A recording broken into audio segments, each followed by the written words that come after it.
మాగంటి గోపీనాథ్ ఏం చేసిండు అని అంటే ఏం చెప్తారు? అభివృద్ధి పనులు, మంచి పనులు. అభివృద్ధి పనులు అంటే మీకు ఒకటి చెప్తా అన్న, మంచిని కలిపిండాను.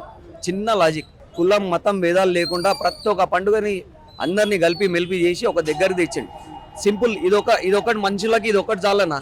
అయితే మీకు ఇంకోటి అభివృద్ధి పని అంటారు మీరు. ఇప్పుడు మన ఇది మధురానగర్ పిఎస్ ఉంది, ఆడ నుంచి కార్మిక నగర్ టు శ్రీరామ్ నగర్ ఈ రోడ్ల గుడిసెలు ఉండే, దాదాపు 300 చిల్లర గుడిసెలు ఉండే. ఆ గుడిసెలని జరిపించి డబుల్ బెడ్రూమ్లు ఇప్పించి స్వయంగా ట్రాన్స్పోర్ట్ ఛార్జ్లు కూడా ఆయన జేబు నుంచి పెట్టించి వాళ్ళందరినీ ఆడు మూవ్ చేయించి వాళ్ళ ఒక మంచి బ్రహ్మాండమైన రోడ్ వేయించి సూపర్ కాలనీ లాగా డెవలప్ చేసిండన్న. ఇక దానికంటే ఎక్కువ ఏం చెప్పగలుగుతామన్నా? ఇప్పుడు మాగంటి గోపీనాథ్ ఎలా ఉండేవారు? వాళ్ళు అందుబాటులో ఉండేవారా అనుక్షణం? ఎందుకంటే ఏదైనా సమస్య వచ్చినప్పుడు ఎవరు సాధారణంగా గెలిచిన తర్వాత అందుబాటులో ఉండకుండా పోతుంటారు కదా. లే మీరు నైట్ 2 o'clockకి చేసిన, 1 o'clockకి చేసిన, 3 o'clockకి చేసిన ఇమీడియట్ 2-3 రింగ్స్కి కాల్ లేపెట్టోళ్ళు. ఏమైందమ్మా అంటే, అన్న పలానా ఇట్లా ప్రాబ్లం వచ్చింది, అన్న పోలీసు వాళ్ళు ఇట్లా బండి ఆపిర్రు, చిన్న ప్రాబ్లం వచ్చింది, ఇమీడియట్గా రెస్పాన్స్ ఇస్తుండే.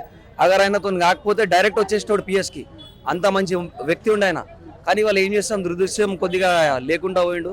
ఇక ఏం చేయలేం, దేవుడు ఇష్టం, మంచోళ్ళనే తీసుకుంటాడు కదా దేవుడు.